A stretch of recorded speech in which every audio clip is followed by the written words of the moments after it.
আল্লাহ সবাইকে কবুল করেন। কোরআনুল কারীমের যে কোনো সূরা বা আয়াতের তাফসীর হৃদয়ঙ্গম করতে হলে, বুঝতে হলে সেই সূরা নাজিলের হিস্ট্রি, প্রেক্ষাপট, ব্যাকগ্রাউন্ড জানতে হয়, যেটাকে আরবিতে বলে সাবাবুন নুজুল বা শানে নুজুল। এই সূরা নাজিল হওয়ার পেছনে একটা চমৎকার কাহিনী আছে। সেই কাহিনীটা আপনাদেরকে আমি বলবো, আপনারা শুনবেন তো? আল্লামা ইমাম ফখরুদ্দিন রাজি রাহিমাহুল্লাহ তার তাফসীরের ভেতরে এনেছেন, এই সূরা নাজিল হওয়ার আগে বেশ কয়েকদিন ওহী নাজিল বন্ধ ছিল।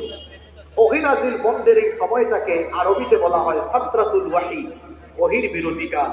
দুইবার ওহী নাজিলের বিরতি ছিল, একবার সূরা মুদ্দাসসির নাজিল হওয়ার আগে কিছুদিন, আর আরেকবার সূরা দোহা নাজিল হওয়ার আগে কিছুদিন। এই সূরা নাজিল হওয়ার আগে কতদিন ওহী নাজিল বন্ধ ছিল? ইমাম ফখরুদ্দিন রাজি রাহমাতুল্লাহ আলাইহি তার তাফসীরের মধ্যে বলেছেন ইখতালাফু ফি কদরি মুদ্দাতি ইনতিফাইল ওয়াহী।